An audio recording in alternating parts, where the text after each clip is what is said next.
Thank you. Yes, so new super opportunities. As we know, it's a new financial year, as Raj said last week. There are some changes which a lot of people don't know what they mean. This is really important to ask the question. Because if you don't take an opportunity, it will just slip by, and before you know it, it's too late. So before we start, we're going to provide you with a disclaimer just to say that what we give you today is general information. It doesn't relate to because everybody's circumstances is different. Thanks, Sandra. So we have a little, I just thought I'll throw something because last week I picked on Raj. I've just got a bit of a typo here, so if anybody could pick it up, just let me know. So what we've got here is Betty, who is 81 years of age and widowed. She recently sold her home and has money left over, which is a big worry for her because she doesn't know what it's going to do to her pension and how she's going to support and pay for her aged care costs. And this is the problem with a lot of people, not just with Betty, who's widowed, but sometimes people like Betty might have dementia. They don't know. So the problem lies with their family, their children, and it becomes a big responsibility. So children normally come to us because they've got powers of attorney, and they'll come to us to get some financial guidance to make sure they're doing the right thing. So, next option. So what we've got here is just a bit of a current situation on Betty. So what we have, she has an existing bank account which she's earning 0.5% interest, which is a lot, not. But also she received the sale of the proceeds after paying her accommodation costs. She has around about $300,000 left over and wants that advice. So as we can see here, Betty's also got an Italian pension, which doesn't change. Her other income is the age pension. Purely that's what she's been surviving on. Savings is about $1,200 in interest. So total is $23,283. But what she's got personal expenses, which is generally that's for just maybe it could be some bit of makeup or a bit of clothing. Because people in aged care generally have little need to go out and have a good time, because most things are provided by the nursing home. But what we've got here is the aged care costs. In this case here, Betty's aged care cost is $54,000. Now that's made up of a couple different breakup of fees. There's a basic daily fee, which everybody's going to be paying. No matter who you are, how much money you've got, everybody's going to be paying about $54.76 per day. In addition, when you've got money, like Betty has a bit of money, you're going to pay a means tested fee. Now that's a calculation based on what assets you've got or what income you've got. And then they will apply whichever you could afford to pay the most. And in addition, there could be an extra services fee. I think Kerry mentioned, they provide you with a glass of wine with your dinner, or it could be foxtail, it could be a hydro spa. That's an extra cost. Every home is different. My role is not to talk about what services there are, but that's a cost that people want to enjoy. So all up is $54,000. So bring her living expenses $57,000. We can see a bit of a difference here, which is a shortfall. How can Betty afford this? She's got this money, she's got this $300,000. She needs to make it work. So what we do, we sit down and find out and look at her age pension, her aged care costs. Two different government bodies, two different sets of rules. One affects the other and the other one doesn't. So it's really complicated, and people try to do it themselves and thinking, well, why is my pension being affected? Well, because of this scenario or this situation. They go, well, it didn't tell me. Well, that's exactly right. It takes us years trying to learn. Aged care has changed. I've been doing aged care for the last 15 years, and it's changed so much. The rules keep changing. It's really, really important to keep up to date. Next one. So what we come up with a solution for Betty is we start to get her money working for her. And what we've done with the proceeds of her house is invested into an account-based pension where she's able to draw an income of $15,000 a year. Mind you, that's going to be tax-free as well. No tax. Imagine that, $15,000 tax-free. Her age pension is slightly down because of the extra money, so we've worked it out. We've also, what we've got here, we've also got what they call an annuity. It's a guaranteed investment, gives you a guaranteed return. Sounds similar to a term deposit possibly? Very similar. It's got different factors that we need to consider. It's not good for everybody, mind you. Interest rate 0.5, 2.8, which is better. Don't have to say too much at all. Okay, and so this will provide this income here. That will provide her with an income for the rest of Betty's life, no matter how long she lives. And the good thing about it, she gets all the money back at the end, or the estate does. So all of a sudden, we've bumped up her inflow to $45,500. Her aged care costs come down slightly. Why? Because of this thing called the annuity. It is treated very favourably for the age pension. I've had clients where they've got no age pension. All of a sudden, they get some age pension. And for an elderly person, or anybody really who's retired, the age pension is everything. It's not worth a lot of money, but knowing they're getting a reward for all the hard work and the taxes they've paid, it's really, really important. So it's an emotional factor more than anything else.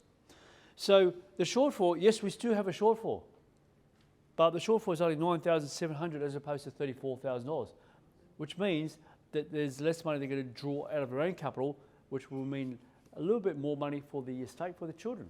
Children happy, mum's happy, paying low cost. Next. The other big change for superannuation is the age. Well, up to last financial year, if you could have put money into superannuation up to the age of 67 without having to go back to be in the workforce. From the 1st of July, they've moved that age from 67 to 75 years, which means now a 70-year-old can put money into superannuation without having to do the work test, which was work 40 hours within 30 consecutive days. For a lot of people, that was very difficult. Who's going to give a 70-year-old a job? That was a big issue. So what we're able to do is to help people.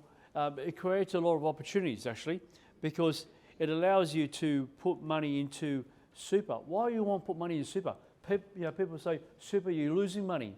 No, you don't. It's how you invest your money in super. You can invest the same money outside of super and in super. It's going to react or behave exactly the same.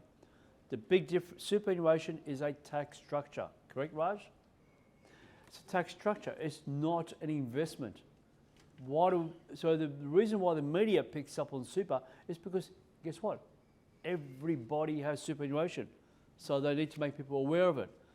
It's to scare people, but they should scare people in the way to go say, okay, what's going on here? I've got to go and see an expert. And that expert is us financial planners. So it's important. So it also creates an opportunity that now we can start, that a person can minimise the tax for their estate, for their children, adult children. Next slide. So everybody's got superannuation, which pretty much of us in this room here, except for a few, would have everything is what they call taxable. That is any money that you've earned in interest your employees put in there, any salary sacrifice you put in there. The amount that's tax-free is effectively the money you personally put into your super fund.